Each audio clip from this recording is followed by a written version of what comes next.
Welcome today. Poetry Changes Lives on this beautiful sunny day in London town. And poetry changes lives every day of the year, come rain or shine, even on leap years. I sit in this garden reading a poem, and it does me a lot of good. I hope it might do some of you good as well, because poetry has such wonderful power to help and change the way we're feeling, make us feel happy when we're down, inspire us when we're feeling a bit unmotivated. It's a wonderful thing, poetry, I think, and I'm so grateful that I have it in my life. On this day, in 1873, the English poet and writer Walter de la Mare was born. He called himself Jack, as he didn't like his given name of Walter. He was the son of a Bank of England executive and worked in an office until he was 35.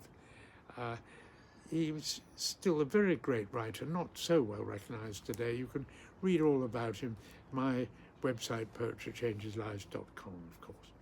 He was very fond of children and wrote some beautiful stories for them, and some of his poems and stories of mystery and magic are absolutely brilliant, like The Listeners, I think, is a great poem of his.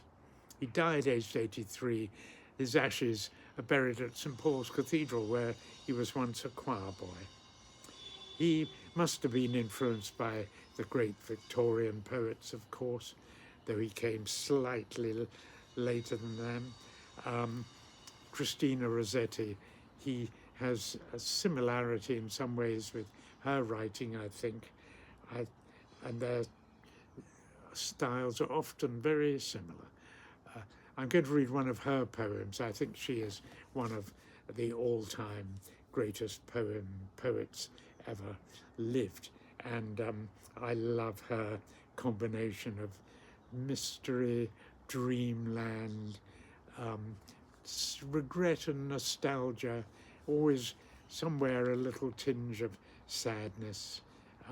She didn't have an easy life, Christina Rossetti, in some ways, but she nevertheless unfailingly wrote quiet poems of great beauty, great insight, and quite often great simplicity too, when you really look at them.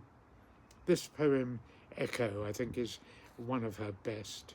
I love that feeling of quiet, wistful yearning, really. See what you think of this. Come to me in the silence of the night. Come in the speaking silence of dreams. Come with soft rounded cheeks and eyes as bright as sunlight on a stream. Come back in tears, oh memory, hope, love of finished years. Oh dream, how sweet, too bitter sweet, whose wakening should have been in paradise, where souls brimful of love abide and meet, when thirsting, longing eyes watch the slow door that opening, letting in, lets out no more. Yet come to me in dreams, that I may live my very life again, though cold in death.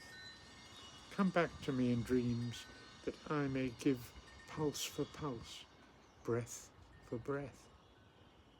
Speak low, lean low, as long ago, my love, how long ago.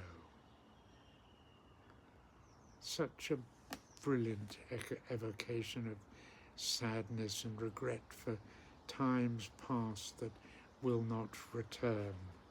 You know, the door, the slow door that opening lets in, but lets out no more.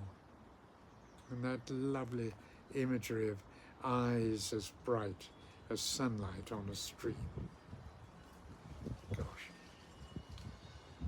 I always unfailingly am moved in some way by Christina Rossetti, not in a bad way. You know, I said at the beginning I wondered how I would feel at the end of this poem.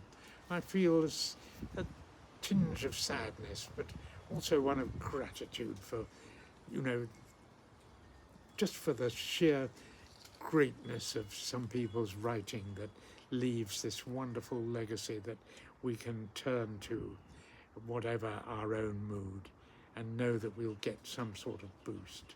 Thank you, Christina Rossetti, one of the world's greatest ever poets, in my view. Today I will avoid my old familiar lack of direction and instead ask for guidance and listen where it is given. Thank you for listening to me today. I wish you a good day.